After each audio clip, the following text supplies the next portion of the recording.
What if the wooden music box sitting on your dresser, the one your grandmother wound up every Christmas until the day she stopped winding anything at all, is worth more than the bedroom set it has been sitting on for 40 years? 10 old music boxes have quietly sold for hundreds, thousands, and in some cases, tens of thousands of dollars. And the one most of you actually own is sitting at number one.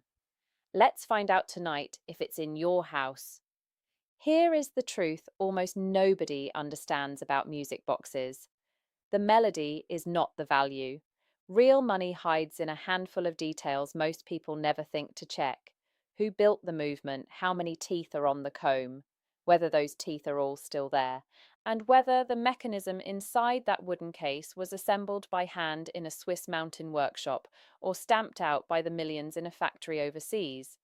If yours has been sitting on a shelf for decades, dismissed as a pretty trinket that plays a lullaby, that is not carelessness on your part. Nobody ever taught you to open the lid and read what the movement is actually telling you. Tonight, somebody will. We start at number 10. Number 10.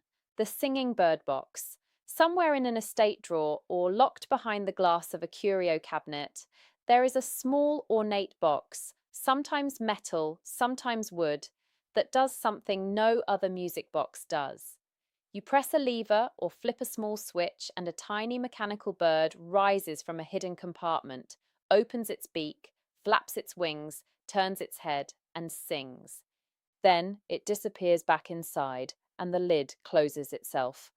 Most people who have seen one remember it as a novelty, a clever toy. But that little bird is an automaton, and the best of them were made in Switzerland in the 19th century by a small number of master craftsmen who blurred the line between watchmaking and sorcery. Here is where the money hides. Charles Bruguier, working in Geneva in the mid-1800s, produced singing bird boxes so precise that the bird's beak movements synchronized perfectly with each note. A Bruguier singing bird box is currently listed at the M.S. Rao Gallery in New Orleans for $72,500. The feathers on these birds were often real hummingbird plumage. The movements inside required the same skills as building a fine pocket watch. I have watched a singing bird box go through an estate sale for under $100 because the family thought it was a children's toy. It was not a toy. It was a piece of mechanical art worth more than the car in the driveway. Number 9. Nicole Frères. If there is one name in the music box world that changes everything the moment you find it stamped on a brass bedplate, it is Nicole Frères. Francois Nicole and his descendants operated out of Geneva, Switzerland, through the middle of the 19th century, and they are considered by collectors and museum curators alike to be the single finest maker of cylinder music boxes ever to put a pin to brass. Their movements were tuned with a precision that rivaled the best clocks in Europe, and their cases were finished in rosewood, burled walnut, and inlaid marquetry that would embarrass most furniture makers. Here is the tell that separates a guess from a fact. Open the lid and look at the brass bedplate, the flat metal base the cylinder and comb sit on. Nicole Frère stamped their name, a serial number, and often a GAMI number directly into the brass. If you see those words, your music box just left the category of household decoration. A Nicole Frère cylinder box, playing multiple tunes in its original case with all teeth intact, sold at Stanton's auction for nearly $20,000. Smaller ones bring less. But a signed Nicole in working condition with its original case is a serious piece, and I have seen them collecting dust in attics because nobody thought to lift the lid and read the bedplate. Number 8. The Mermod Frères cylinder box. Pick up a large, heavy wooden music box in a burl walnut or rosewood case and feel the weight of it. If the case is inlaid, if the proportions feel like a piece of furniture rather than a trinket, and if the sound it makes when you wind it fills the room like a small orchestra, you may be holding something from the Mermod Frère factory in St. Croix, Switzerland. Mermod Frère was one of the great Swiss houses, and they built some of the most elaborate cylinder movements the industry ever produced, including interchangeable cylinder boxes, where the owner could swap out different brass cylinders to change the musical program entirely. Here is the part that surprises people. A Mermod Frere cylinder music box that had been in the same Vermont family for over 80 years, never publicly sold, never appraised, sold at Stanton's auctioneers for $27,500. A Sublime Harmony model with automaton dancing figures is listed at MS Rao for $128,500. These are not display pieces. They are concert instruments disguised as furniture, and the families who own them almost never know it. Before we get to the top 7, there is something about all of this that most people never quite put together, and it is the reason so many valuable music boxes end up at yard sales for pocket change. The pieces worth real money almost never look like money. They sit on dressers, in closets, in boxes marked miscellaneous at estate sales, passed over because someone decided they were outdated or sentimental or just an old music box. But the melody was never the thing. What separates a $10 trinket from a $10,000 collector's piece is a short list of physical clues. The maker's stamp on the bedplate, the number of teeth on the comb, whether the cylinder plays one tune or 8, the wood the case is made from, and whether every single tooth on that comb is still intact. Almost no one is ever taught to check those things. That is the whole reason these pieces keep walking out the door for nothing. Number 7, the Regina disc box. Now we cross the Atlantic because not every valuable music box is Swiss. In 1894, the Regina Music Box Company was founded in Rahway, New Jersey, and for the next 2 decades, it produced some of the most popular and best-sounding disc music boxes in America. Instead of a cylinder with pins, a Regina uses interchangeable metal discs with punched projections that pluck the teeth of a tuned comb as the disc rotates. Here is what makes Regina dangerous to overlook. These boxes were built in mahogany and oak cases that look like modest pieces of Victorian furniture, and they often sit in estate homes for decades without anyone realizing what they are. A Regina tabletop model with a double comb mechanism, its original discs, and a serpentine mahogany case regularly brings $1,500 to $5,000. A floor-standing automatic changer model, the kind that held a dozen discs and played them in sequence like an early jukebox, sold at Stanton's for nearly $15,000. Dr. Laurie Verderame, the television appraiser, has noted that values for Regina disc boxes with their original tune sheets have spiked as high as $25,000. The discs themselves matter. A box with 40 original discs is worth dramatically more than the same box with 3. Check the closet, check the attic. If there is a wooden cabinet with a hand crank and a stack of metal discs, you may be sitting on something the family wrote off as a broken record player. Number 6. The comb teeth test that takes 10 seconds. Here is a trick that separates a casual admirer from someone who actually knows what they are holding, and you can do it right now with nothing but your eyes. Open the lid of the music box and look at the steel comb, the flat piece of metal with a row of thin teeth that the cylinder or disc plucks to make sound. Count the teeth. Then look closely at each one. Here is the rule that changes everything. A single missing tooth can drop the value of a music box by half or more. 2 or 3 missing teeth can make a $1,000 box worth $100. And a broken tooth, one that is still there but cracked or bent, creates a dead note or a buzzing sound that every collector hears the moment the box plays.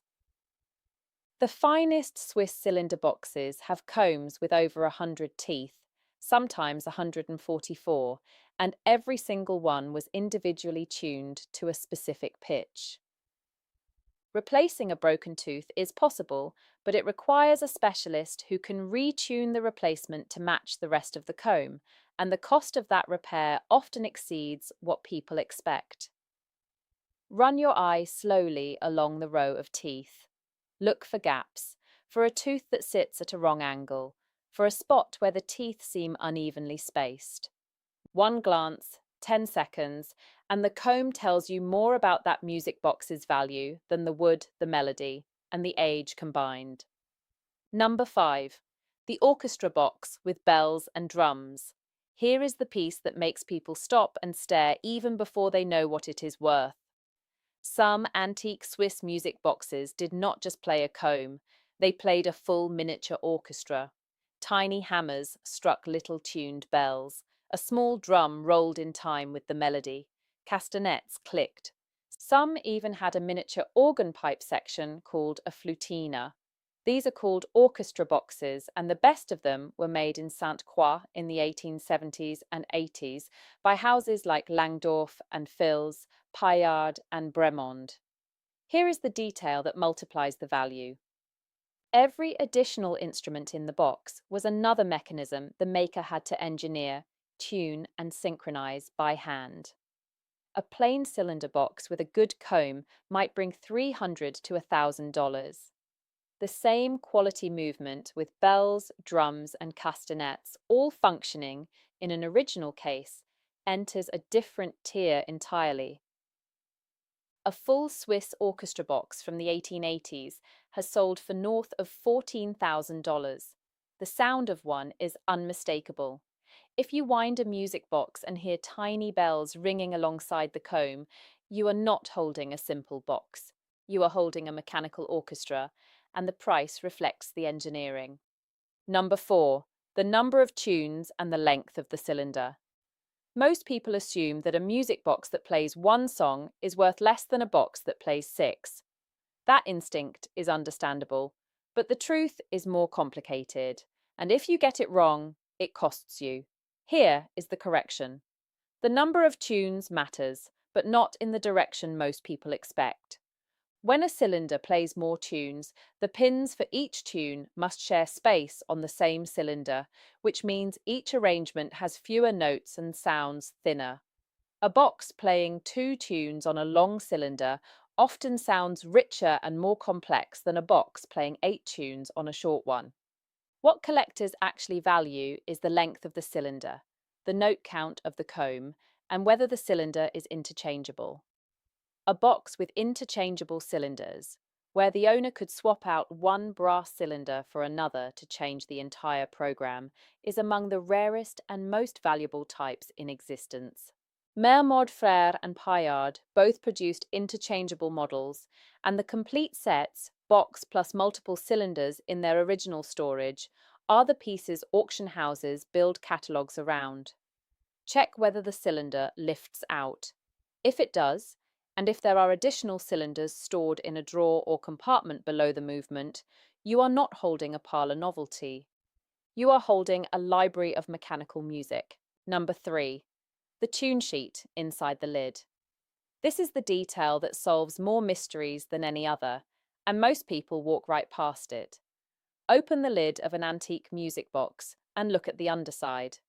On many quality Swiss and American boxes, you will find a printed or lithographed card glued to the inside of the lid. This is the tune sheet, and it is the birth certificate of the music box. A tune sheet typically lists the titles of the melodies the box plays, the maker's name, an address or city of origin, and sometimes a serial number. Nicole Frère printed elegant tune sheets. Mermod Frère and Paillard did the same. Regina boxes have a distinctive printed tune panel with the company's logo and song titles on the metal discs themselves. Here is why this matters more than most people realize. A music box with its original tune sheet intact is dramatically more desirable than one without it. The sheet identifies the maker, confirms the tunes, and proves the box has not been rebuilt or cobbled together from parts of different instruments. Without it, authentication gets harder, the provenance becomes uncertain, and the value drops.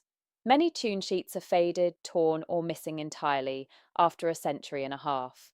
If yours is still there, legible and unpeeled, you are holding something a collector considers almost sacred. Do not pull it off, do not clean it, do not tape over it. Read it, and then leave it exactly where the maker put it. Number 2. Condition, the quiet destroyer. This is the one that humbles every optimist, so let me be straight with you. A signed Swiss music box in a beautiful case with a broken mainspring is not a valuable music box with a minor problem. It is a fraction of its working self. Here is your inspection, and it takes under a minute. Wind the box gently and listen. Does it play at a steady tempo, or does it drag and surge? A worn governor, the little spinning fan that controls the speed, creates an unsteady tempo that tells a collector the mechanism needs work. Listen for buzzing. A buzz or a rattle usually means a bent damper or a cracked tooth, and both are expensive to fix properly. Now look at the case. Run your fingers along the edges and corners. Cracks in the wood are common and forgivable if small, but a case with lifting veneer, a missing lid hinge, or a replaced panel loses significant value. Check for the winding key. An original key matters more than people think because each maker's key fit a specific arbor, and if the box does not play at all, do not force the winding mechanism. A stuck movement is often a broken mainspring, and forcing it can shatter teeth off the comb. The single most common heartbreak I see is a beautiful old music box quietly destroyed by someone who wound it too hard after it had been sitting still for 50 years. Gentle hands, careful ears. That is what saves the value, which brings us to the music box almost every one of you actually has. Number 1, the small wooden jewelry box that plays a single tune. If you grew up in an American household any time in the last 60 years, there is a very good chance someone gave you, or your mother or your grandmother, a small hinged wooden box with a tiny music box movement inside that plays a single melody when you lift the lid. It may play Fur Elise, it may play Swan Lake, it may play a lullaby you cannot name but could hum in your sleep. You may have quietly assumed it is worth something by now, because it is old, because it is wooden, and because it played a song that made someone you loved smile. So let me tell you the honest truth, because I respect you too much not to. On today's market, a mass-produced Japanese or Chinese music box movement in a simple wooden case changes hands for $5 to $15.